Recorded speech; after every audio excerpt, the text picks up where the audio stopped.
ขอถ่ายเลยถ่ายภาพนิ่งให้หลงได้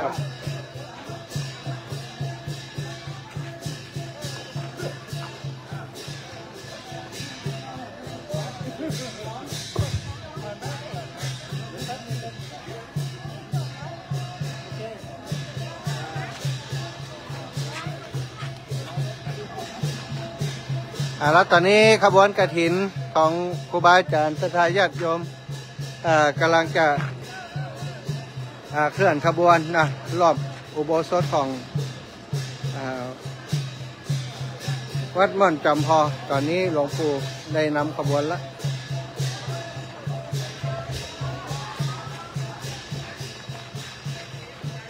ขอบเจอเด้อพี่น้องทั้งหลาย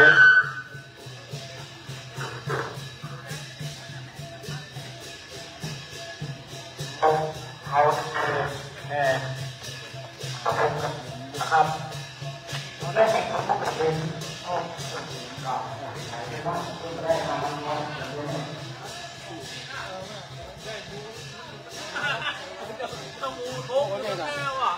นี่กระปุ่นพูดครับ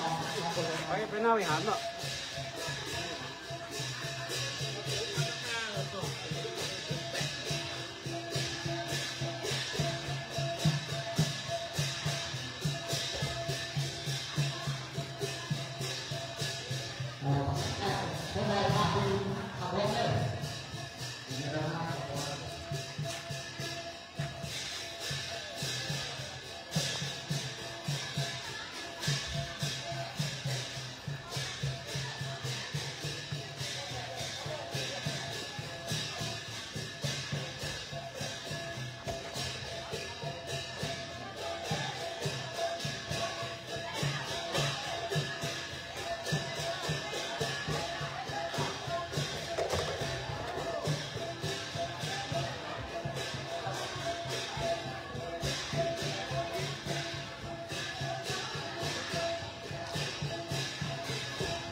3 รอบละ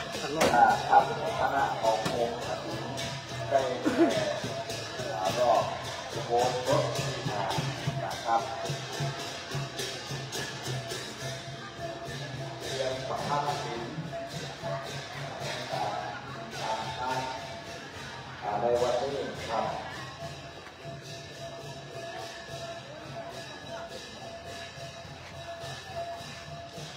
เอาทั้งหลายสะดวกโบกนาการต้นขันนะครับในตัวอาชีพการเข้าถึงหัวใจสิ่งที่การหาสิ่งวัดการต้องทุกการประทับสิ่งการตลอดนะครับเอาพระพุทธธรรมพระสงฆ์ครับ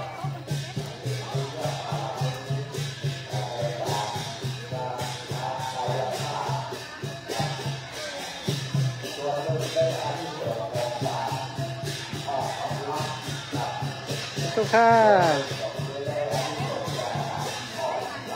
สาธุ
ร่วมในการ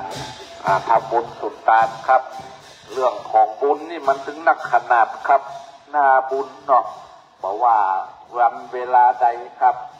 เทศกาลต่างๆมีแต่เทศกาลของการทอดผ้ากฐินนี่มีปีหนึ่งมี1 เดือนตามที่พระบรมพุทธานุญาตว่าไว้ก็ตั้งแต่เดือนเสียงแฮม1 ค่ำไปจนถึงเดือนนี้เป็นเจ้าอันนี่นะครับอันนี้ต่างผู้ต่างคนก็โง่กันในส่วนของเทศกาลของผ้ากฐินครับมีมาดั้งเดิมมีมาเมื่อนะครับ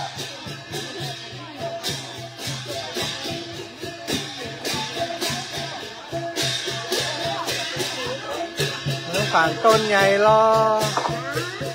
ต้นใหญ่รอ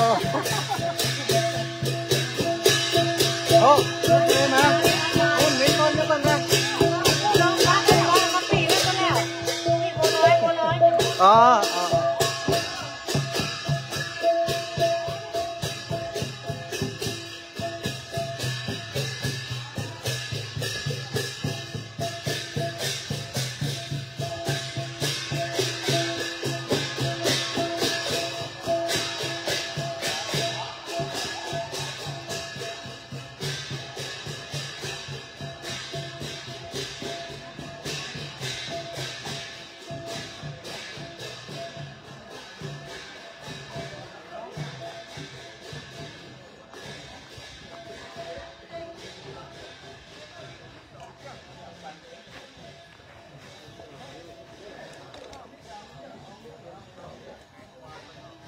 มาแล้วครับเป็นรอบที่2แล้วเนาะแต่เดี๋ยวรอบที่3ก็ลวดเข้าวิหารเลยนะครับ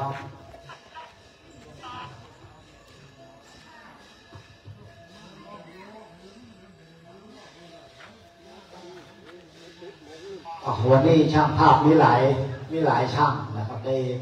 ช่วยกันถ่ายภาพตลอดระยะการเดินประทักษิณรอบอุโบสถในวันนี้นะครับซึ่งได้รอบทั้งอุโบสถทั้งวิหารและก็ทั้งพระธาตุด้วยนะครับอันนี้ก็ถือว่าเป็นสิ่งที่ดีงามนะครับเป็นสิ่งที่เป็นบุญเป็นกุศลแล้วสำหรับพวกเราทั้งหลายที่ได้มาห้องข้าวแต่ในปีนี้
ท่าทีไปกลัวไม่ยังร้านทำ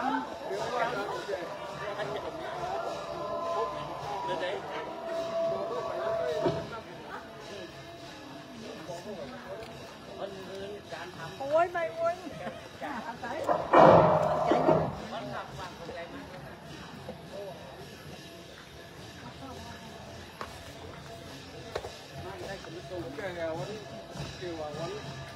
เดิ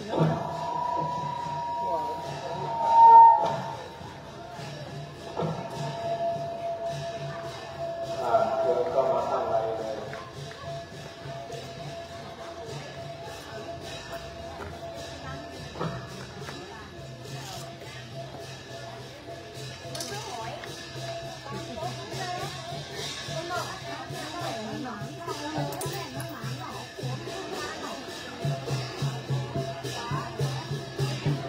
ต้นเงินประหยัดก็หลักก็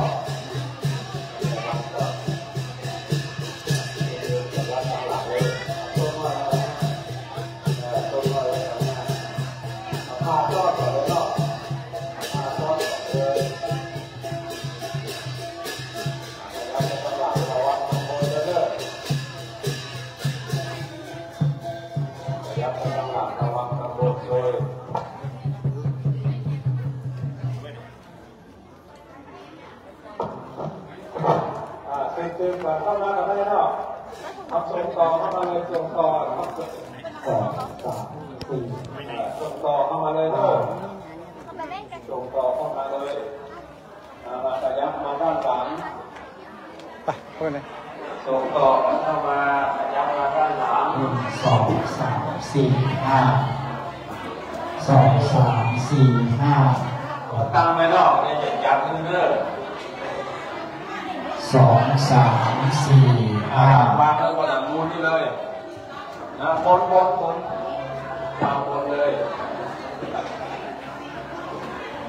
2 3 4 5ตั้งไปเลยตั้ง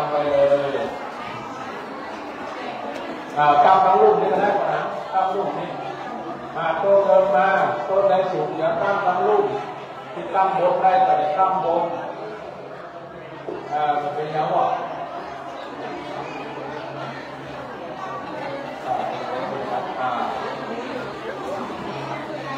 ตามรูปเลยตามบนแต่แรกตามรูปเลยเนาะตามนี่เลยต้องหาที่นั่งที่เจ้ากันเลย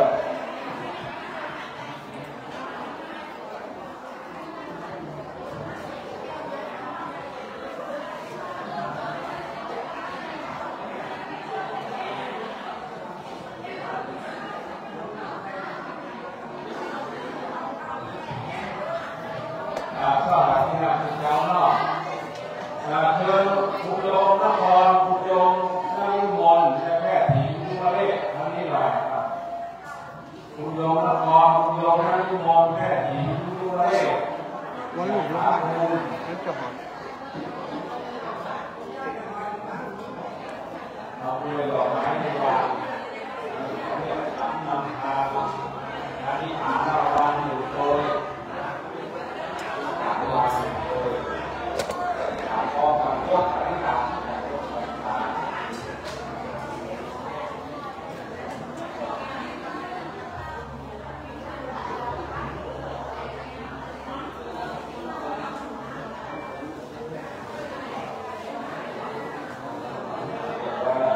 ในนี่หนึ่งโดยนั่น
เรียบร้อยอยู่แม่เรียบร้อยแม่กดไหมกดอีกทีแม่กดพอแล้วแม่ในร่วมกันเกณฑ์การขอประทานมีสิ่งที่น่าสมผูกเจ้าว่ายกทานขึ้นประเคน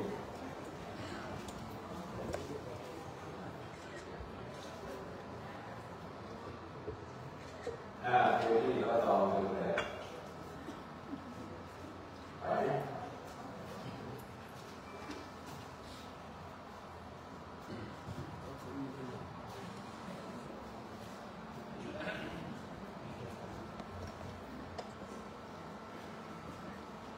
เดี๋ยวหมอต้องปรับต้องรอเอง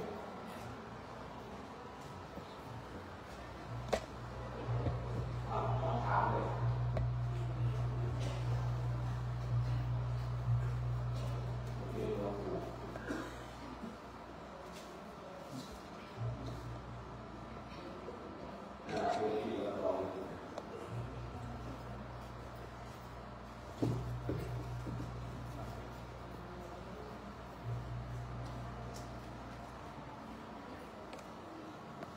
ต่อไปเราจะได้ร่วมกัน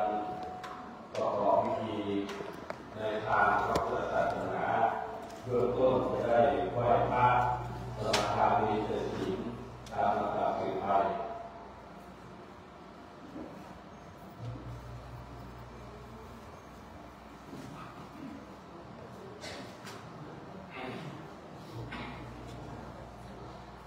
ครับได้เจอทุกท่านเปล่งวาจาไปพร้อมกันครับ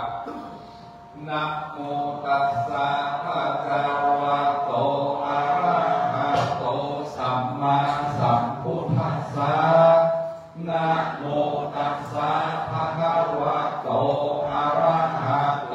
สัมมาสัมพุทธัสสะนะโม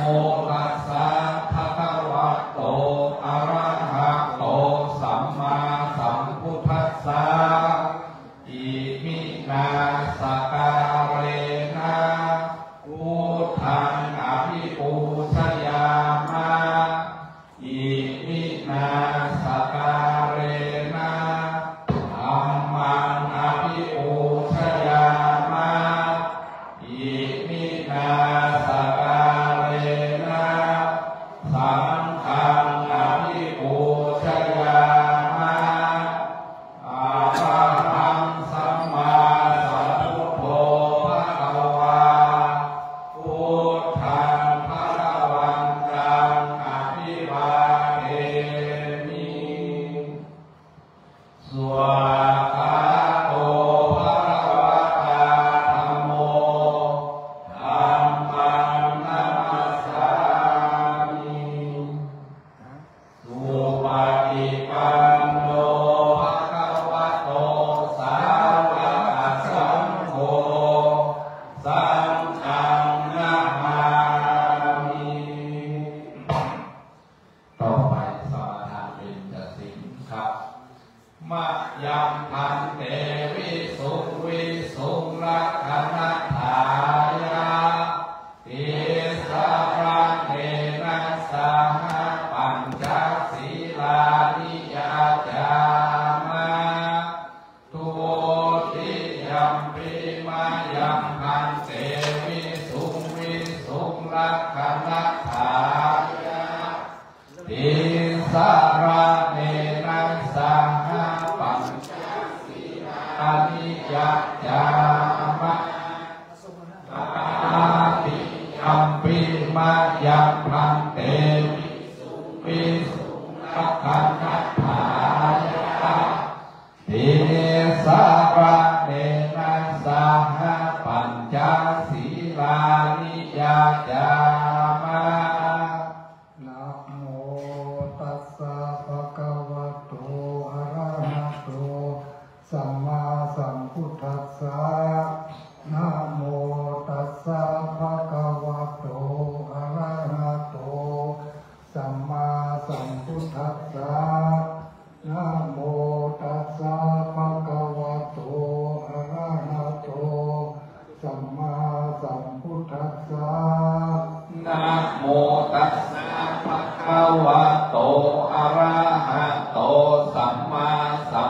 ธัสสะ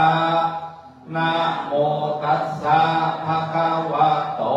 อะระหะโตสัมมาสัมพุทธัสสะ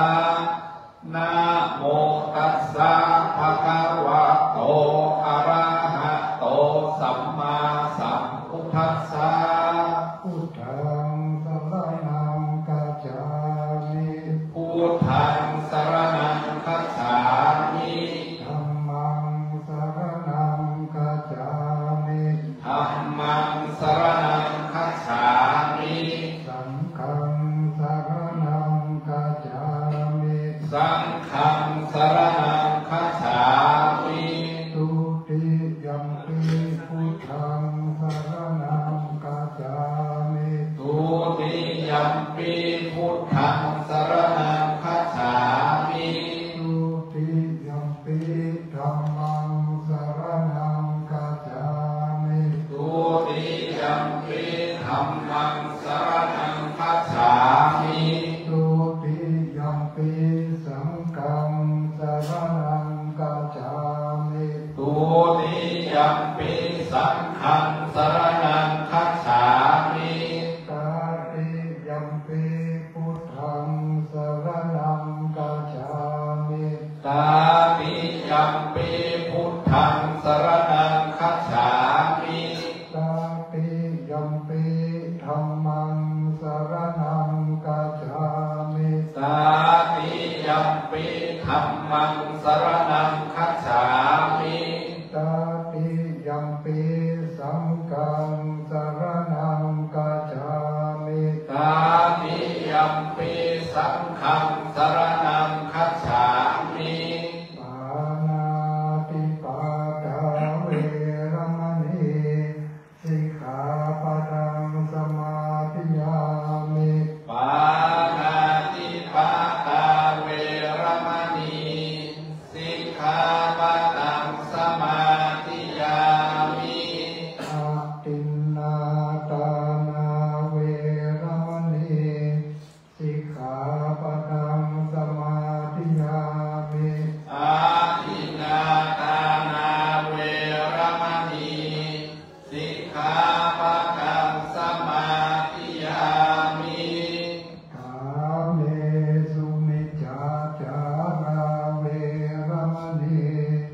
สิกขาปะทังสมาธิยามิกาเมสุมิจฉาจาราเวรมณีสิกขาปะทังสมาธิยามิมุสาวาทาเวรมณีสิกขาปะทังสมาธิยามิมุสาวาทาเวรมณีสิกขาปะทังสมาธิยามิสุราเมรยะมัจจปมาทฐานาเวรมณีสิกขาปะทังสมาธิยามิสุราเมรยะมัชฌัปมาทฐานาเวรมณีสิกขาปะทังสมาธิยามิอิมานิปัญจสิกขาปะทานิสีเลนะสุขติยันติสาธุสีเลนะโภคสัมปทาสาธุสีเลนะนิพุติยันติตัสมาธิยามิโสทาเทสาธุกันนุพิษประมาณนั้นต่อไปขอได้รับเกียรติจากพ่อกำนันพันยพัฒน์ในโยงนะก็มีส่วนปล่อยคณะอาจารย์จะได้สุมาประทานโอกาสเรียนการถามที่เมื่อเขาโอกาสสมควรเวลาเลยนะมามิมาทุกุภาราชาโอตานาภิกขาระตาเนสัพพวะทุนาตาเนกิลานาปัจจัยตาเนวราภกินเยกายตัวเรวาจิตัวเรมโนตัวเรสันติจะปะมะเตนะวะอสันติ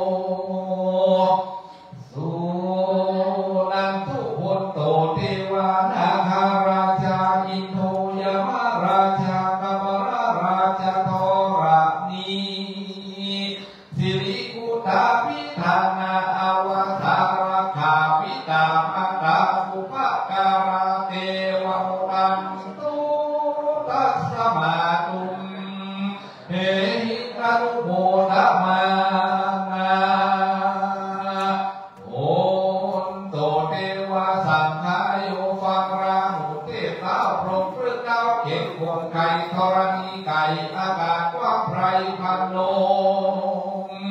แผ่นดินกลมตัวลูกดาวดาบดงรีอันอยู่ในนาทีหน้าหนาวทุกเดือนคำสุรักษาลีตังเส้นยามากควรมีตังกิริปัปพะเตอาสุเรอยู่ตัวดาวกับกลุ่มพันหาเท้าขันนาปะยักขายาเขียรอดอเวทีไตนาตังเท้าเทียราอาตรายุมประมาณจัตุโลกสี่องค์การจอมเจ้าเท้าเจอตังเท้าเทียราองค์อินอมรินอายุจันฟ้าสอกามาอันเจอมาตัวตังโกโสรัสสาแผ่ถึงพระองค์เจ้าตลาดต่อเล่าเนวสัญญาขอเชิญมาน้อมทุกโบดักนาการมาเป็นพยานแห่งการตั้งอยู่ที่พร้อมนำไปยื่นน้อมยอดทาวายแก่พญาอินตาไปเทศนาไถ่อ่านคือพระบุญอานิสงส์เสกสารในโรงธรรมสาราปิดเล่าตลาดต่อเล่าเข้าสู่เพียงแก่และเนื้อละบาทจุนจักอีเย็นแท้ดีดีจริงแด่ว่าจะทัว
เดี๋ยวพ่อนั่งเก้าอี้พ่อนั่งเก้าอี้แม่กับพ่อนั่งเก้าอี้พ่อนั่งพ่อนั่งโอเคเดี๋ยวไปไหมระวังนะ เข้ามาทางนี้จับเบ็ด หันหน้าไปทางพระพุทธ จับเบ็ด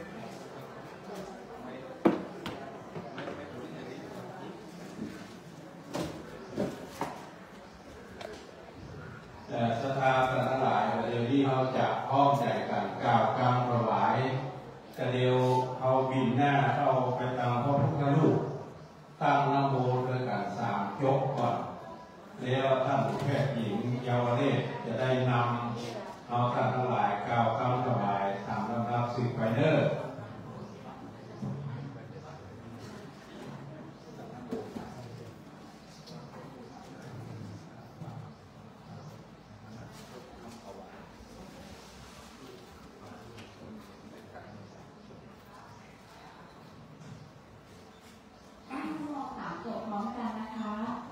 นะโมตัสสะภะคะวะโตอะระหะโตสัมมาสัมพุทธัสสะนะโมตัสสะภะคะวะโตอะระหะโตสัมมาสัมพุทธัสสะนะโมตัสสะภะคะวะโตอะระหะโตสัมมาสัมพุทธัสสะอิมังคันเตมังคันเต สัพปริวาราสัพปริวารากทีนาจีวราทุสัง สังคัสสะ สังคัสสะ โอโรชยามะ โอโนชยามะ สาธุโนพันเต สาธุโนพันเต สังโฆ สังโฆ อิมัง อิมัง สัพปริวารัง สัพปริวารัง กทีนาทุสัง กทีนาทุสัง ปฏิคันหาตุ ปฏิคันหาตุ ปฏิฆะเหต ปฏิฆเหตวาจา อิมินา อิมินา พุเสนะ รุเสนะ กะทินัง กาทีนัง อัฏฐารตุ อัฏฐารตุ อัมหากัง อัมหากัง ทีคารตัง ทีคารตัง ทีตายะ นิกายะ สุขายะ สุขายะ นิพพานะปัจจโยโหตุ นิพพานะปัจจโยโหตุ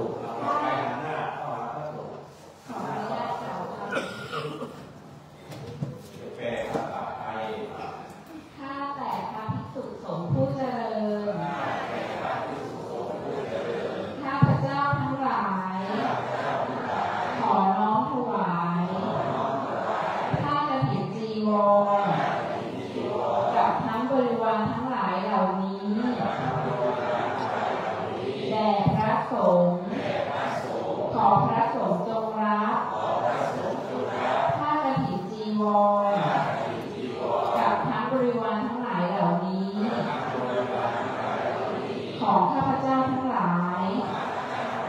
ท่านรับแล้วจงกรานกฐินด้วยผ้าผืนนี้เพื่อประโยชน์ เพื่อความสุข ความเจริญรุ่งเรือง ความร่มเย็น ความงอกงามไพบูรย์แก่ข้าพเจ้าทั้งหลาย และขอผิดผลบุญนี้ ให้แก่สมเด็จพระนางเจ้าสิริกิติ์พระบรมราชชนนีพันปีหลวง มารดาบิดา ปู่ย่าตายาย วงศาคณาญาติพรหมเทพเทวดาทั้งหลายมิตรสหายทั้งหลายศัตรูหมู่ร้ายทั้งหลายเจ้ากรรมและนายเวรทั้งหลายเปรตอสุรกายสัมภเวสีทั้งหลายและสรรพสัตว์ทั้งหลาย ขอผลบุญนี้จงเป็นอุปนิสัย เป็นปัจจัย เพื่อจะกระทำให้แจ้งซึ่งพระนิพพานในปัจจุบัน และอนาคตการอันใกล้นี้เถิด อ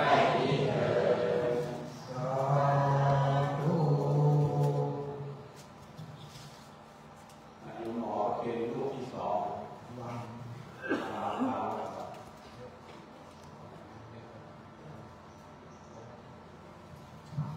ต่อไปพระสงฆ์จะได้ทำพิธีประโลกนาธรรมตามพิธีนิยม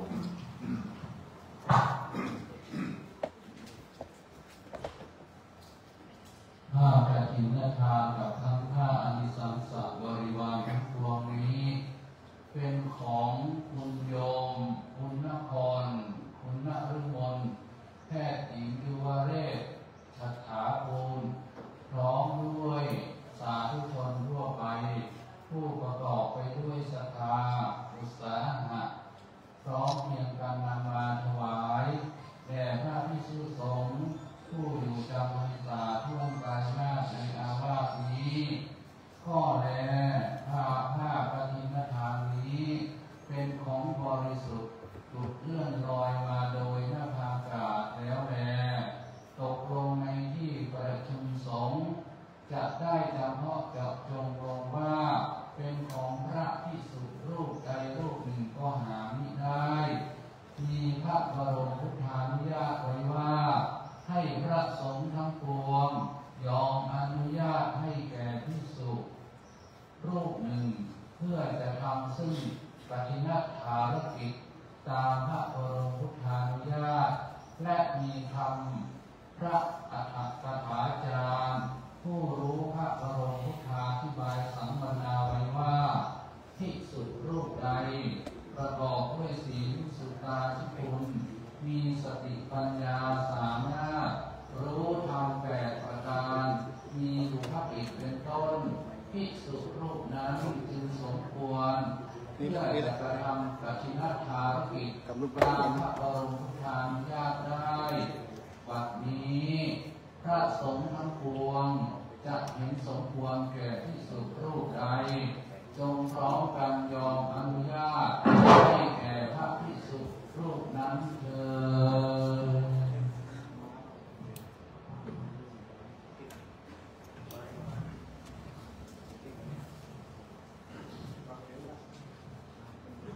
ข้าปฏิญาณทานกับพระข้าหรือสังสรรค์บริวารทั้งปวงนี้ข้าพเจ้าเห็นสมควรแก่ท่านพระครูปฏิภาณอมรินทร์ซึ่งเป็นผู้มีสติปัญญาสามารถที่จะกระทำภารกิจตามพระบรมราชานุญาตได้หากแม้ภิกษุรูปใดเห็นไม่สมควรจงพักท้วงขึ้นท่ามกลางระหว่างสงฆ์หากเห็นสมควรแล้วไซร้ขอจงให้สัทธาสัญญาสาธุการขึ้นให้พร้อมกันเถิดพระสงฆ์ยินยอมเมื่อหลวงปู่เป็นผู้ครองกฐินคืนหมดละต่อไปกับที่ใครเป็นเจ้าภาพพระไตรก็เอาลุกขึ้นมาใครเป็นเจ้าภาพพระไตรก็เชิญเลิกที่เอาพระไตรลุกวางลุกจองมาคือหมดกัน5 6 7ไตรก่อนนี่ก็ประเคนได้เนาะตัวแทนอันนี้ประเคนแค่ประเคนหน่อย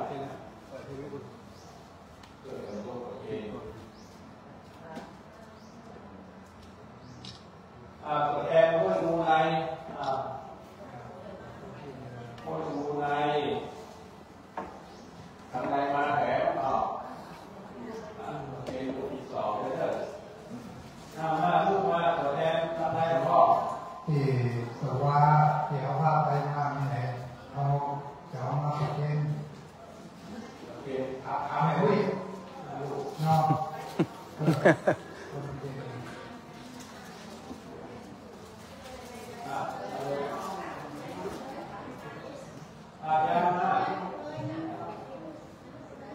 ครับประเคนภาพไทยแล้วเราจะได้ประเคน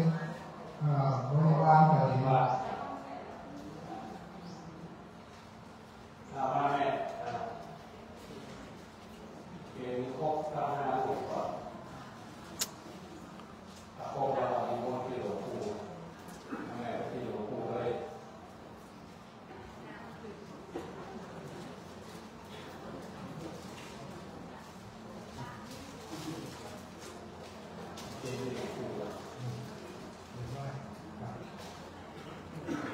ให้ป่ะป่ะไหม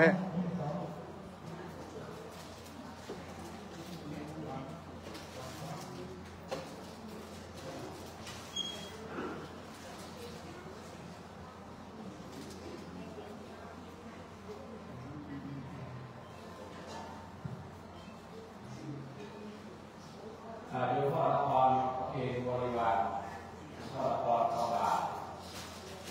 แม่นฤมลเชิญเลย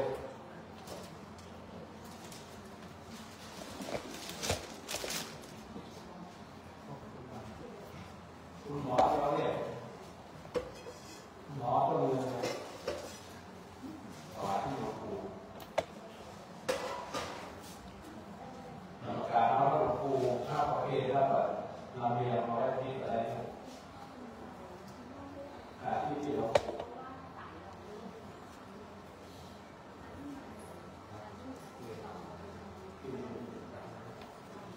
ลดแต่ใจทานนี่แหละ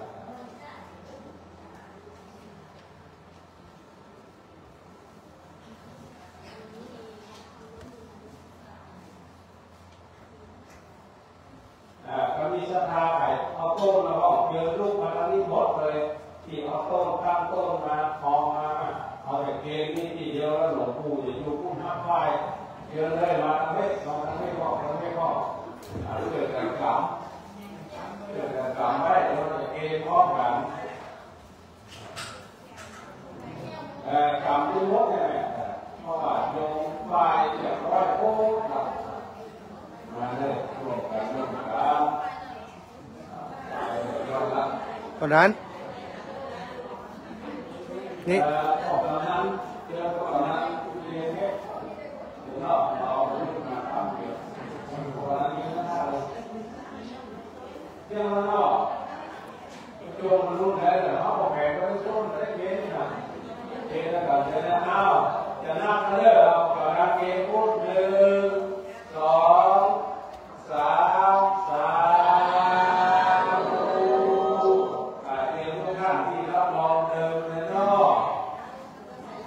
ชิญทุกท่านที่รับรองเดิมเลย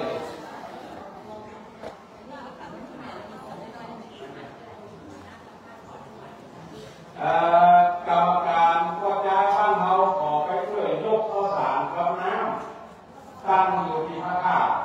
คุณหมอที่เราเรียกนำมาคนมีเจตนาเรามาเกณฑ์ขอกระจายบ้านเราช่วยกันไปยกนะครับเนาะ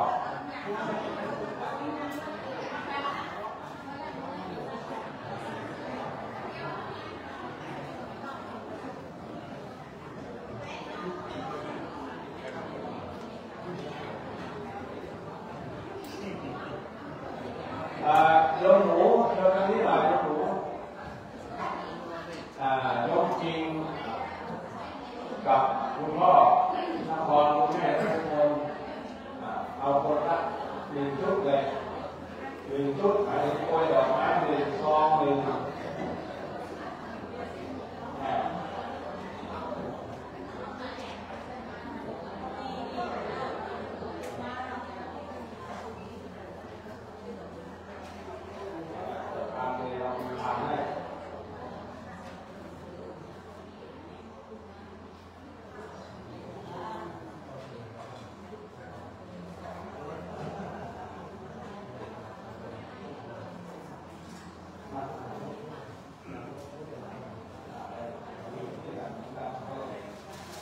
โ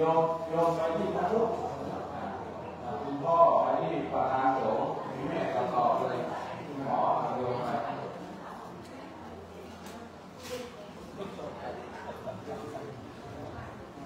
โรงงานลูก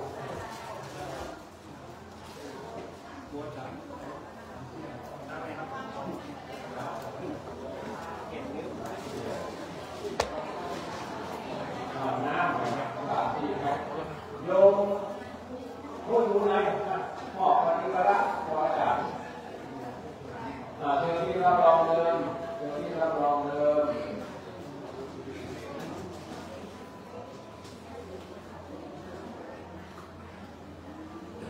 มนต์รู้บุญนะครับภาษาเขาเนี่ยมีคำอะไรโอ้ยาก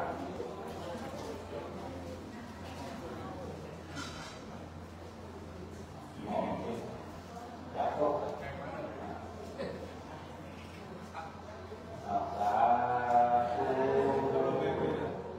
ก่อนที่พระสงฆ์จะได้อนุโมทนาขอ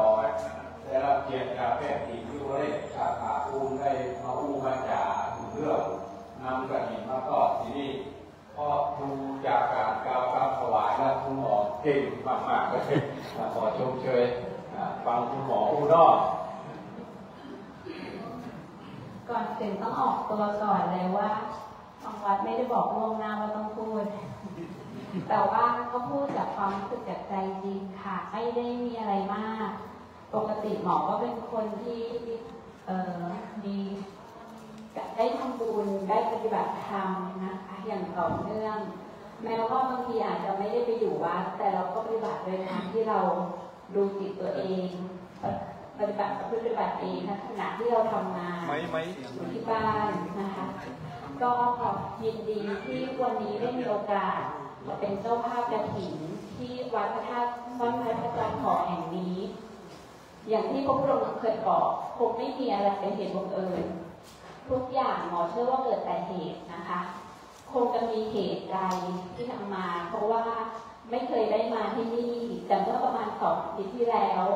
ได้มีโอกาสมาที่อำเภอเวียงป่าครับไม่ออกมาแล้วก็เมียหมาไม่ออกแล้วก็ได้มีโอกาสได้มากราบที่วัดพระธาตุจอมขอที่พระเจดีย์ที่บรรจุพระบรมสารีริกธาตุแห่งนี้นะคะแล้วก็เลยได้ทราบว่าที่นี่ยัง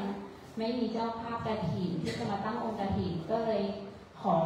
หลวงลุงภาวนาเป็นเจ้าภาพกฐินค่ะรู้สึกยินดีมากๆที่ได้มาร่วมบุญกับ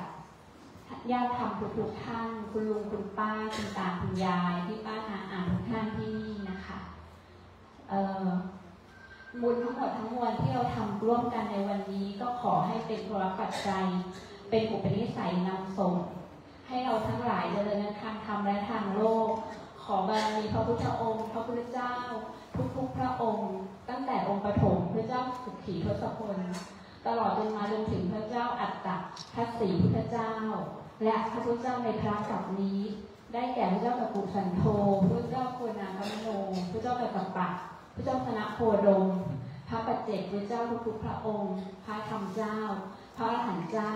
พระสุบรรณเจ้าใน100,000,000 โลกธาตุแสนโกฏจักรวาลทั้งที่ท่านได้ทรงธาตุขันธ์และไม่ได้ทรงธาตุขันธ์ขอท่านเมตตาประสิทธิ์พรแก่พวกเราทุกคนให้เจริญทั้งทางธรรมและทางโลกตราบใดที่ยังต้องเวียนว่ายอยู่ในวัฏสงสารขอให้เจริญทางธรรมและทางโลกตราบเข้าพระนิพพานในอนาคตการไม่เนิ่นช้าเทินตามประสงค์ของทุกท่านนะคะ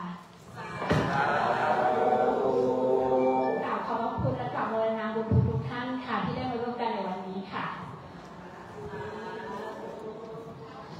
คุณโยมหมอแพทย์หญิงยุวเรศสาขาคุณโยมพ่อนครโยมแม่นฤมล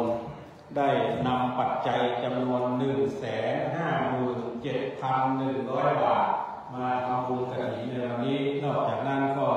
เป็นของญาติโยมทั้งหลายที่นำมาจากทั่วสารทิศเราทั้งหลายสาธุขึ้นพร้อมกันนะต่อไปขอได้รับเกียรติธรรมจากหลวงปู่ได้ผู้ได้กล่าวได้กล่าวสาวกได้ดียกถาและนำพระเจ้าสมณพวงศ์อนุโมทนาสิ่งไปนะครับ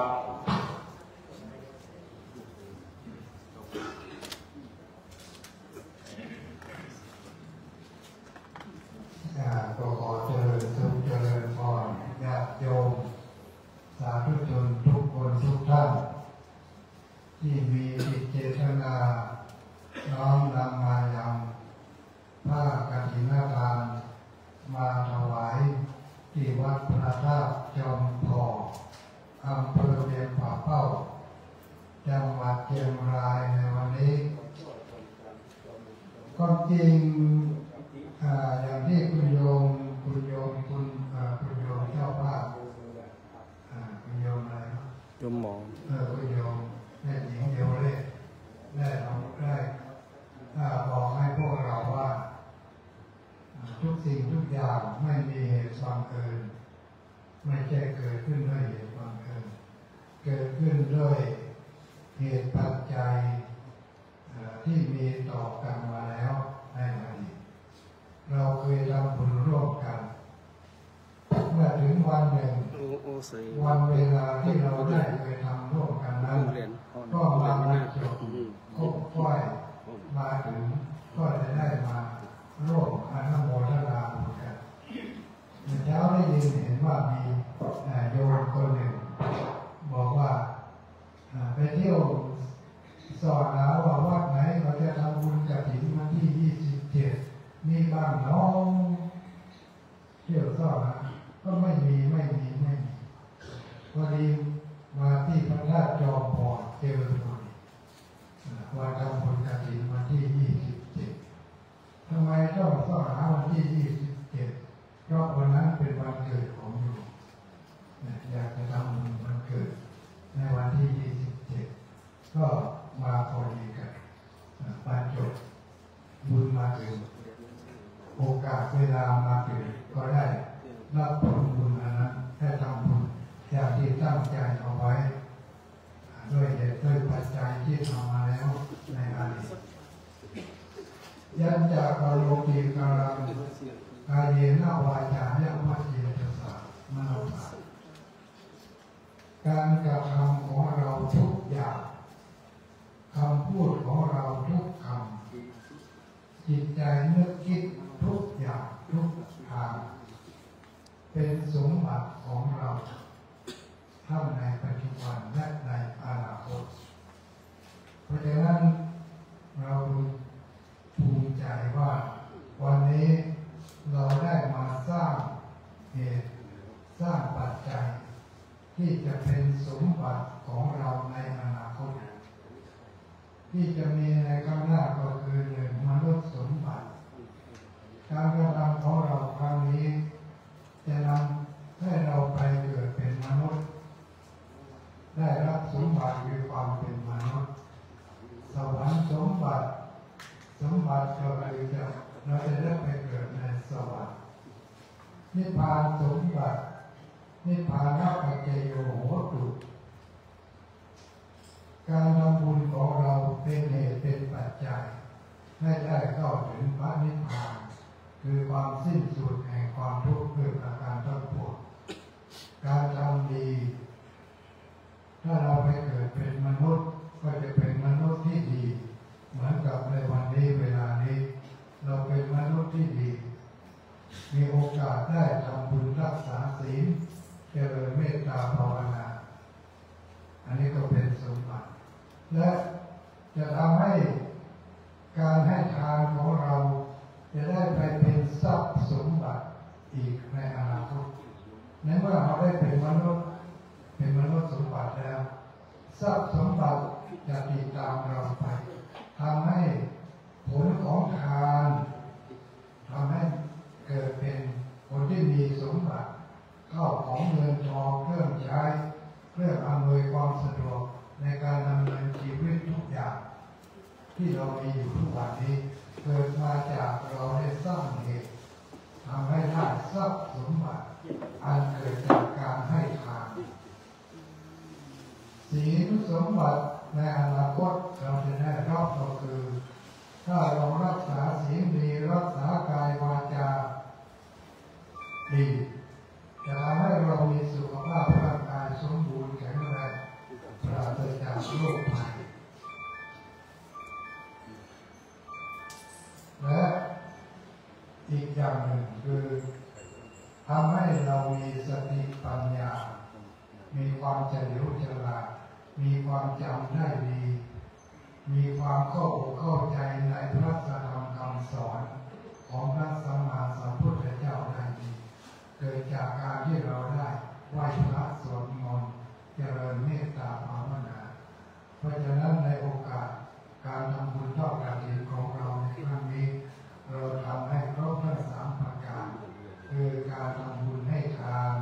การทำบุญสมาทานศีลการทำบุญไหว้พระแผ่เมตตาเดี๋ยวหลังจากรับพรแล้วเราได้แผ่เมตตาถวายอุทิศเป็นพระราชกุศลแด่สมเด็จพระนางเจ้าพระบรมราชินีพระพันปีหลวงซึ่งท่านได้สวรรคตไปแล้วก็ขอให้พวกเราทั้งหลายน้อมจิตน้อมใจอุทิศส่วนบุญส่วนกุศลให้แก่ท่านเราน้อมเรานึกถึงความกตัญญูกตเวทีพื้นแผ่นดินที่เราอาศัยอยู่นี้เป็นพื้นแผ่นดินของพระองค์ท่านที่ได้ให้เรามีความสุขความสบายเราได้พึ่งบุญญาบารมีบรมโพธิสมภารของท่านในเวลาที่ท่านได้หลับตาละโลกจากพวกเราไปเราก็มาน้อมรำลึกถึงด้วยความกตัญญูกตเวทีของพวกเราก็ขออนุโมทนาบุญกับทุกคนทุกท่านวันนี้ว่าคุณโยมเจ้าภาพทั้ง3 4 5ท่านจะได้กลับไปที่บ้านพรุ่งนี้จะได้ทำงานต่อกลัวว่าจะเหน็ดเหนื่อยมากก็ขอจบเพียงเท่านี้เนาะขออนุโมทนารับพรจากพระสงฆ์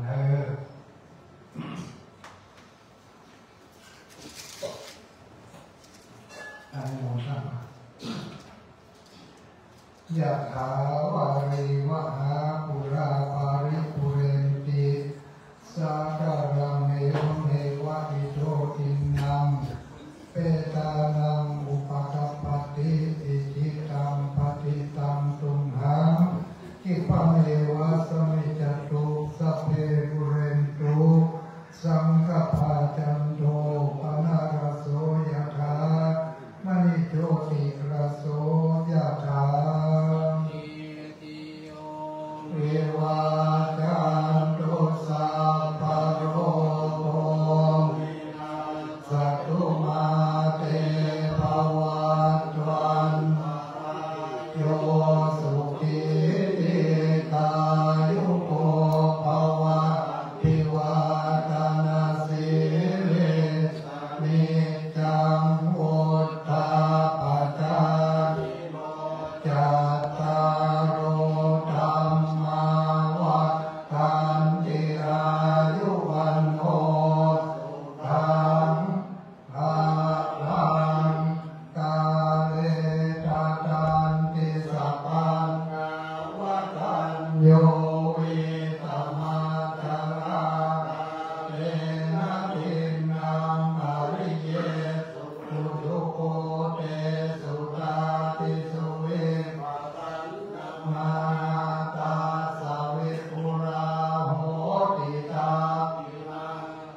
ตานุโม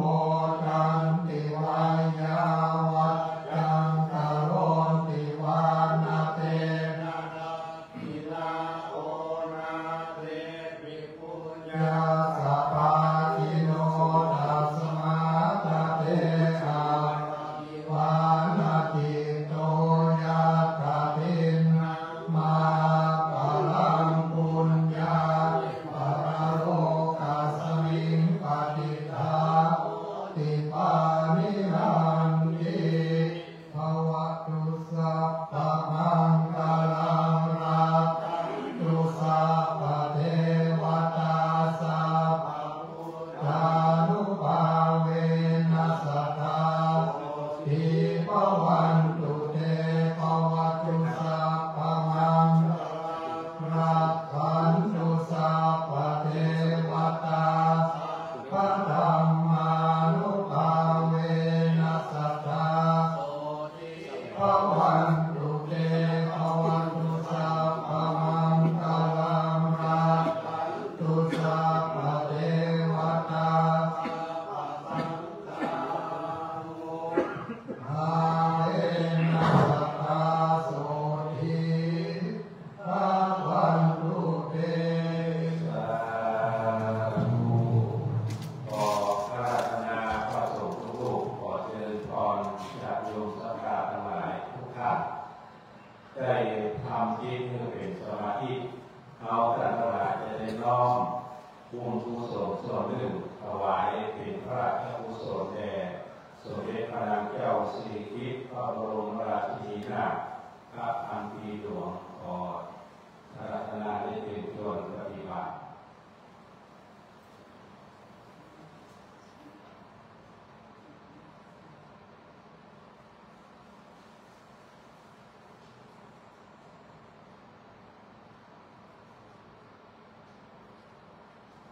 ขออนุโมทนาต่อไปตั้งคำปรารถนาและกราบคำหยาบน้ำว่าเพื่อเลิศอิตังตานากัมมังนิพพานะโหตุโนนิจังอิตังศีลังกัมมังนิพพานะปัจจโยโหตุโนนิจังอิตังภาวนานิพพานะปัจจโยโหตุโนนิจังยังกินทิพุสานังกัตตังภังกัมมังสัพเพหิกาเตหิกาตังปุญญันโนอาทุโมสุนันตุพนโตเยเทวาอัสสามิงทาเนอาทิคาตาทิคายุกาสัทธาโหตุสัพพะสัตตานังสุขีวาริหารันตุมาตาปิตาสุขีตาโหตุทุกขาปามุจจันตุสัพเพยามิกาสุขีตาโหตุทุกขาจันตุสัพเพอายาติกาสุขีตาโหตุทุกขาปามุจจันตุสัพเพปิสาสัพเพยัคฆาสัพเพเปตาโหตุทุกขาปามุจจันตุสัพเพนัคขัตตาสุขิตาโหตุทุกขาปามุจจันตุสัพเพเทวาโหตุทุกขาปามุจจันตุสัพเพอาจาริยุปัชฌายาสุขิตาโหตุทุกขาขันตุสัพพะสัมปันตินังชาติฉันตุโอขมาพระแก้วเจ้าทั้งสามครับกาเยนะวาจายาวะเจตสาวาภูเทกุกัมมังปะกะตังมะยายังภูโทปะอิกังหาตวัจยันตังกาวันตะเรสังวริตุงวะภูเทกาเยนะวาจายาวะเจตสาวาภา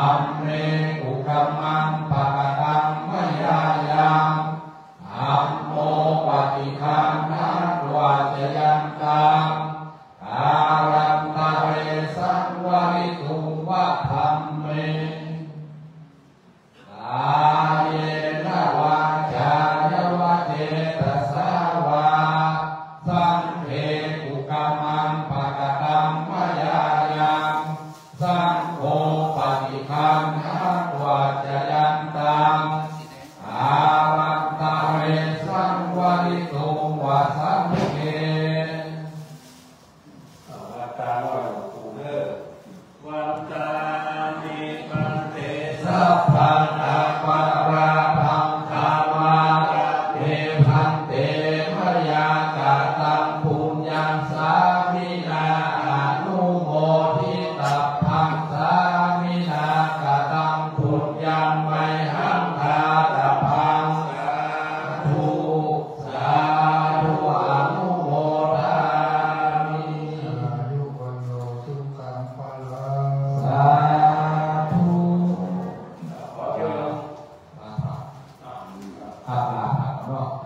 อันทัฏฐานิมายังพันเตอาภุชามะภาโลกิจามะยังภาโหการานิยาตัวกันเอกาธรรมัญญาคาสาธุพันเตสาธุพันเตสาธุพันเตบริวารวัดพระธาตุจอมทองมีผลิตภัณฑ์ที่ให้ญาติโยมที่ได้มาเยี่ยมมาใจได้มาไหว้สาพระธาตุได้ของดีระลึกกลับไปและเดี๋ยวฝากของดีระลึกเจ้าภาพกฐินที่มาจากลพบุรีเกี่ยวกับคุณพ่อละครคุณแม่ละดูบนดูหมอดูเลขทำราชการหลวงปู่ยืนก็ได้ของดีระลึกแน่หน้าเราลูกกระบาดของอันนี้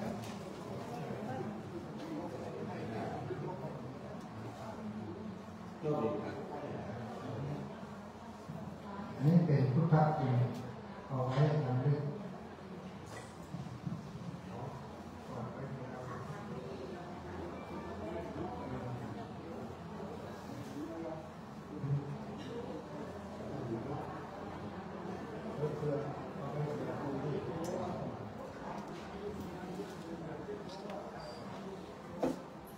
ทางหน้ามีกรนอกเนี่ยจะเป็นแกะดูที่หน้าคุณตัวตรงหน้าโมดูมาละก็ดูกาสภาพและช่วงหน้าพออะไรก็ได้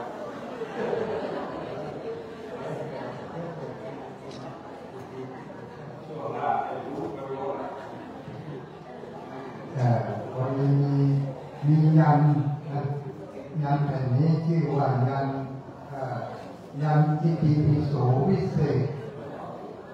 ทิฏฐิปิโสวิเศษก็คือพุทธคุณนะครับเป็นพุทธคุณไม่ใช่งมงายแจกยันแต่ว่าต้องเอาไปท่องนะมีคาถาอยู่ไหนเนี่ยอิติปิโสวิเศษเสอิอิเสเสพุทธนาเรหิอิเมนาพุทธถังโสหิที่สุดาพุทธปิติยิอยู่ในวงกลมนี้เอาไปท่องป้องกันภัยเมตตามหานิยมทำงานค้าขายเจริญรุ่งเรืองนิมนต์พระพุทธคุณจุลธรรมแจกอันนี้ไฟรักมือเอาบนเส้นเป็นเส้นห้ามเท่าไหร่เส้น5 กิโล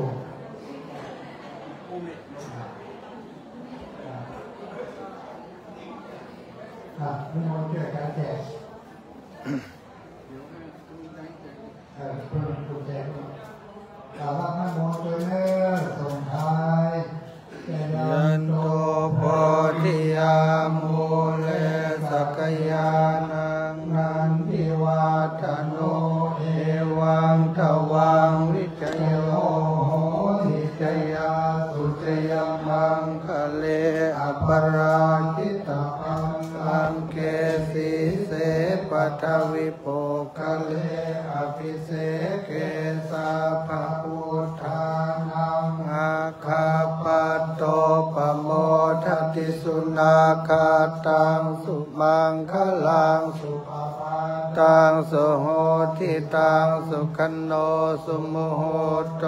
จะสุยิทังพรหมจาปัฏฐาคินังกายกรรมังปัฏฐาธรรม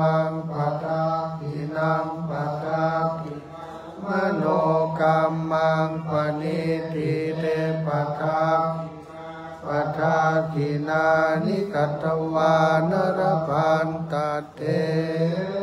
ปาตาทิเนเราจะได้พบกันอีกครั้งหนึ่งเด้อคือวันที่29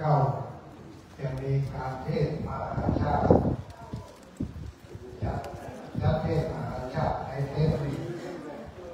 และจะได้ระดมทุนแก่โชคว่าไปจะต้อง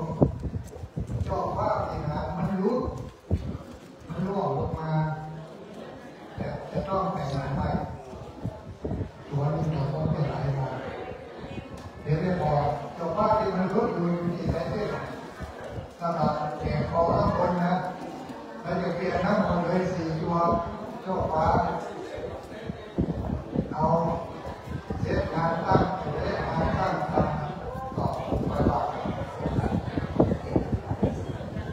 คุณยอมขอให้เสร็จก่อน10 โมง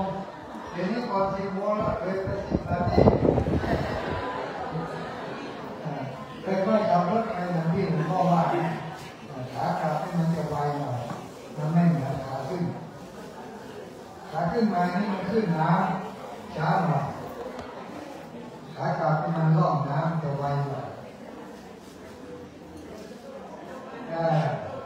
ขออนุโมทนาครับญาติโยมมาจากตามดินตามที่ไหนๆโดยเฉพาะบ้านห้วยมูไนอำเภอฝางอำเภอฝางจะมีงานทอดกฐินวันที่ 4 เดือนพฤศจิกายนแต่จะไปเดียวโดยกับไปเลิกมาที่ต่อที่ตูรุนี้วันที่ 4 พฤศจิกายนจริงๆวันนี้คุณจะมาแก่เจ้าหลายแต่ว่าทางบ้านผมมีงานสำคัญพระเอกของมาแล้วจะร้องเพลงกันได้พระเอกนี่